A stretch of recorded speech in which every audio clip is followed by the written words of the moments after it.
आसन वासन को समेटकर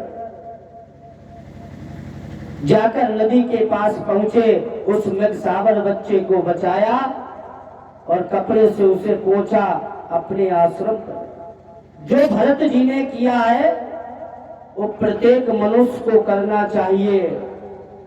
अब भरत जी ने उस बच्चे को जो है अपने आश्रम में रख लिया, पर भरत जी जो अब करने जा रहे, अब ये भरत जी को नहीं करना चाहिए। भरत जी उस मृगसावक बच्चे को अपने साथ में रखने लगे, जहां कहीं जाते उसे साथ लेकर जाते, सोते जागते, और उस बच्चे का नाम रख दिया ऋषि कुमार।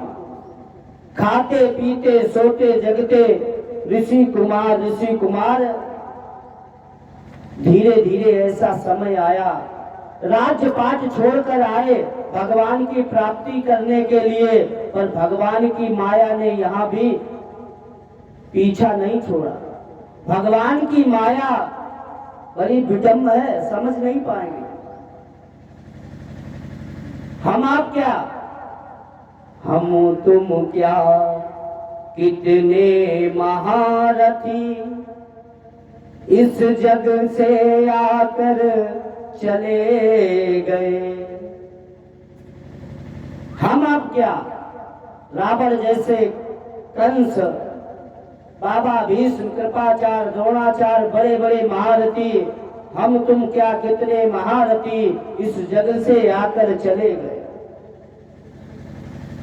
भरत जी ने जो है राज्यपाट छोड़कर आए थे भगवान का भजन करने, पर यहाँ पर भी माया ने अपने आगोश में भरत जी को ले लिया। और जब भरत जी को अपने आगोश में ले लिया तो जो 100 माला करते थे 50, 25, धीरे धीरे समय ऐसा आया कि एक दिन माला ही करना छूट। और आप जब भी भक्ति की लाइन में जाओगे तो भगवान की माया परीक्षा लेती है, भरत जी की सब। और लिखा भी है, जो फंस गया माया में प्राणी, प्राणी से वो शैतान बन गया। जो फंस गया माया में प्राणी, प्राणी से वो शैतान बन गया। और जो हट गया माया से प्राणी, प्राणी से वो भगवान बन गया। आज भरत जी जो है उस मृग श्रावक बच्चे में इतने आसक्त हो गए कि भगवान का भजन भी भूल गए। बड़े बड़े लोग घर छोड़ते कि हम भगवान का भजन करें, किसी भी देव स्थान पर जाओ वहां पर भी वो लोग माया में फंस जाते, सुविधाओं में फंस जाते। आज भरत जी महाराज, एक दिन क्या हुआ, भरत जी कुछ कार्य कर रहे थे और कार्य करते करते सूर्यास्त हो गया, तो थोड़ा समय लग गया। तो महाराज भरत के आश्रम के पास, नदी के पास में बहुत हिरण के बच्चे आ गए, हिरण अपने परिवार के साथ। और भरत जी उस समय आश्रम पे थे नहीं। हिरणों का झुंड देखकर उस हिरण के बच्चे में विचार आया मन में कि जिन महात्माओं के साथ हम रहते हैं, बाबा जी के साथ, वो हमारे जैसे नहीं, ये सामने जो दिखाई दे रहे ये हमारे जैसे हैं। बिरादरीवाद हो गया। खग जाने खग की भाषा। भरत जी हिरण के बच्चे को समझ में आ गया ये हमारे परिवार के हैं। हिरणों ने इशारा किया, वो ऋषि कुमार जाकर झुंड में मिल गया, जाकर दूर निकल गया। भरत जी आए, थोड़ी रात्रि होने लगी, दिन का समापन, रात्रि का आगमन के मध्य में भरत जी आए, आवाज लगा रहे, ऋषि कुमार, ऋषि कुमार कहाँ हो। अब ऋषि कुमार अगर वहां पर हो तब बोले, भरत जी ने भोजन भी नहीं बनाया, कुछ भी नहीं किया। जाके रात्रि का समय बढ़ रहा है, भरत जी जा रहे, आवाज लगा रहे, ऋषि कुमार, ऋषि कुमार। भरत जी महाराज ढूंढते ढूंढते एक गड्ढे में जाकर धड़ाम से गिर गए, और जैसे गड्ढे में गिरे भरत जी महाराज के अंतिम श्वास निकलने लगी, और भरत जी जो है उस हिरण के बच्चे में इतने आसक्त हो गए कि मर रहे, श्वास निकल रही, उस हिरण के बच्चे का चिंतन कर, हिरण के बच्चे।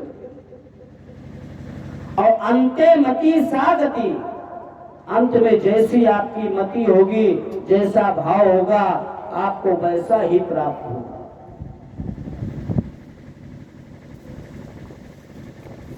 संत लोग इसीलिए भगवान का भजन करते, अंत जो है भगवान का जो है चिंतन करते करते हमारा कल्याण हो जाएगा। बोलिए गोविंद भगवान की जय, भागवत भगवान की जय। अंते मति सा गति, भरत जी का जो है शरीर शांत हो गया, और जब शरीर शांत हो गया तो दूसरा जन्म इन्हें हिरण की योनि का, हिरण योनि में रहे। पर जो भरत जी को ज्ञान है और भगवान की विशेष कृपा है कि दूसरे जन्म में हिरण बने, और हिरण की योनि में उन्हें याद है कि मैं राजा था, फिर मैं संत बना, फिर मेरा शरीर शांत हुआ, अब मैं हिरण योनि में। विचार किया, थोड़े समय तक उस हिरण योनि में रहे, पानी में जाकर अपने शरीर को डुबाकर वो शरीर शांत कर। बोले गोविंद भगवान की जय, भागवत भगवान की जय। भरत जी महाराज तीसरे जन्म में एक ब्राह्मण परिवार में इनके जो अन्य भाव थे, भरत जी ने विचार किया, दो जन्म तो हमारे खराब हो गए, अब तीसरा जन्म हमें खराब नहीं करना, अब मुझे इसमें पागलों का रोल, पागलों का रोल। और भगवान ना तो राग से मिलता है, ना वैराग से मिलता है,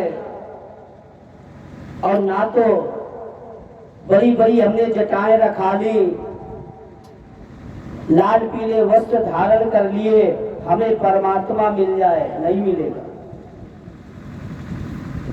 अच्छी सुंदर गान बजान संगीत से कथा कहने लगे तो हमें भगवान नहीं मिलेगा। भगवान तो मिलता है, न तो राग से मिलता है, न वैराग से मिलता है, भगवान तो अनुराग से मिलता है। मिला ही न रघुपत बिन अनुराग। तो भरत जी ने विचार किया, तीसरे जन्म में मेरे दो जन्म तो खराब हो गए, तीसरे में मुझे पागल का रोल करना है, और जो पागल होते हैं वही गल को पाते हैं। जितने भी भगवान के भक्त मिलेंगे वो पागल ही मिलेंगे, और भगवान उन्हीं को ही मिलते हैं। भरत जी महाराज ने तीसरे जन्म में जो है विचार किया, दो जन्म तो बिगड़ गए, अब तीसरे में मुझे आसक्त नहीं होना है। भरत जी महाराज धीरे धीरे बड़े हुए तो इन्हें विद्या अध्ययन के लिए गुरुकुल भेजा गया, और जब विद्या अध्ययन के लिए गुरुकुल भेजा गया तो भरत जी ने विचार किया, अगर अच्छी पढ़ाई करेंगे तो गृह कारज नाना जंजाला, शादी होगी, बच्चे होंगे, फिर फंस जाएंगे। तो भरत जी अध्ययन कर रहे तो गुरु जी ने एक दिन कहा, ऐसा है बेटा, तुम्हें काफी समय हो गया, ये बताओ तुमने गायत्री मंत्र याद किया या कोई अन्य श्लोक याद किया, सुनाओ। तो भरत जी ने विचार किया, अगर शुद्ध सुनाएंगे तो फिर हम चक्कर में पड़ जाएंगे, हमारा प्रमोशन बढ़ जाएगा, गुरुजी हर जगह हमें ही सेवा में लगाएंगे। तो भरत जी ने उल्टा सीधा मंत्र बोला तो गुरु जी को क्रोध आ गया, क्या पागल हो, 6 महीना हो गए तुम्हारे अभी समझ में नहीं आया, क्या जड़ हो। तो पहले नाम था भरत, और जब उल्टा सीधा सुनाया तो जड़ विशेषण लग गया, तो जड़ भरत है। तो भरत जी में एक और विशेषता थी, भरत जी जब तक घर पे रहते थे और कितना भी भोजन परोसो, भरत जी कभी मना नहीं करते थे।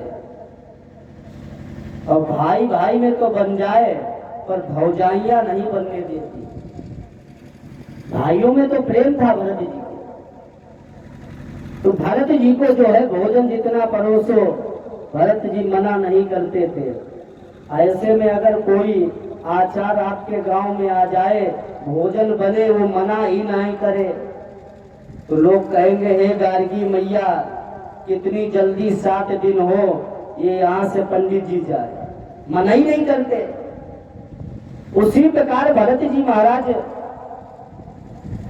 मना नहीं कर रहे, तो भौजाइयों ने विचार किया ऐसा करे कि अपने पतियों के कान चुनना प्रारंभ किया और कहा देखो ये भरत भैया सारा दिन यही पड़े रहते, कुछ करते नहीं, ऐसा करो खेतों में बाजरे की फसल है, सारी चिड़िया खा रही है, उसमें जो है घाटा होता है, ऐसा करो एक मचान बना दो, भरत जी को वहीं पर व्यवस्थित कर दो। ऐसा क्यों कहा? ऐसा इसलिए कहा कि जितना हम टिफिन में भेजेंगे उतना ही तो खाओगे, यहाँ तो मना नहीं करते। तो पतियों के बात समझ में आ गई